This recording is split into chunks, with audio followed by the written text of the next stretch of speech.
Schooling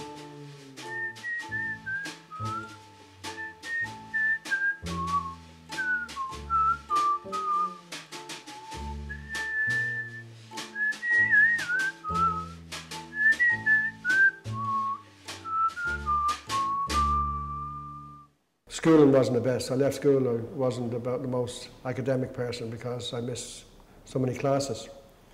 So at 13, my mother decided that the fashion business would be for me because, you know, I was doing a bit of sewing at home for my brothers and sisters. So they sent me down to Parnell Square for an exam. 135 people sat. I thought I hadn't got a hope.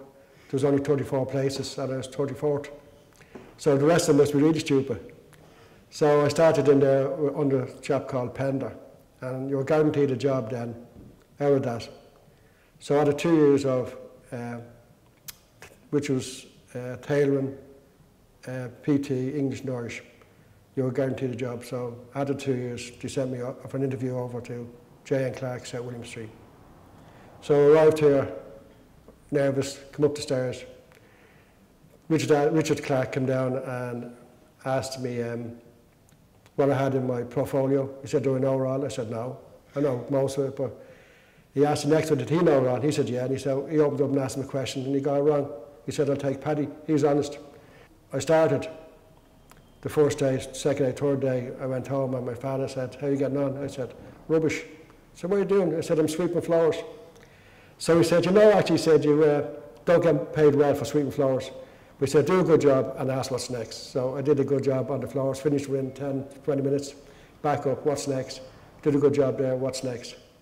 So after a couple of weeks of listening and working my way on the tailoring, Richard came up to me and said, we need somebody in the cutting room.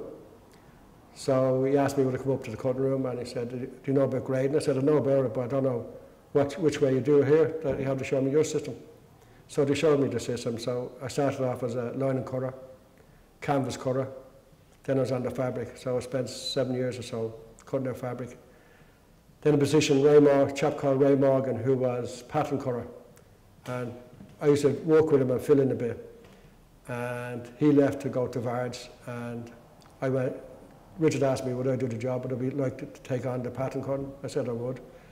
So from then on I took on the pattern cutting and carried on, became working then with Michael Danelli of Marks & Spencer's, and did extremely well, very happy, very pressurised job though. I mean, it wasn't easy at any time. The standards were so high that everything had to be, it was nerve-wracking, but it had to be at the best what you're about. You had to have your wits about it. I mean, we were mostly, I mean, it wasn't the money that kept you here, it was the clannish. It was like a community that we all stood together, if it was in trouble, we were all in trouble.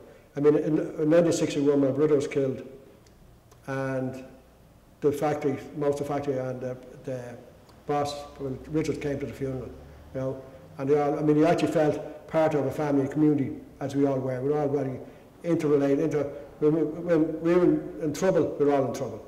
When Jack Clark came in the bad form, we were all in nervous wreck. And when he went on holiday, we were all actually relaxed.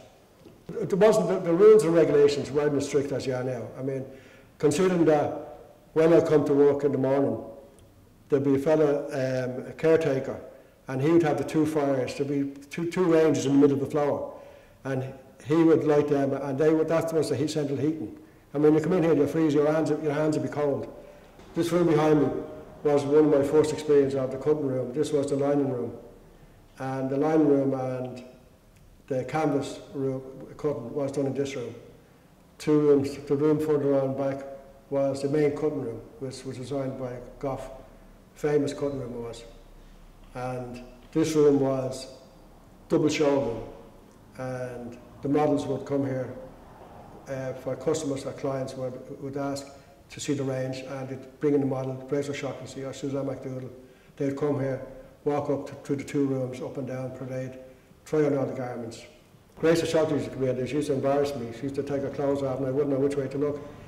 And Dick Clark says to me, does she upset you? I said, my mother told me, my father told me about her modesty, and I said, I can't bear someone, I don't know where to look when someone takes their clothes off. So she used to say, excuse me, just if you take your clothes off, tell me so I can walk out of the room. That was in those days, of course. There was around 26,000 Dublin people working at the time. This is going back about 10, 12 years ago. There's not 1,000 now working. Nobody's manufacturing anymore. It's Paddy said he's not supporting anymore, and there's a list of Bulgaria, China, Poland, where you get done cheaper, so it's all gone.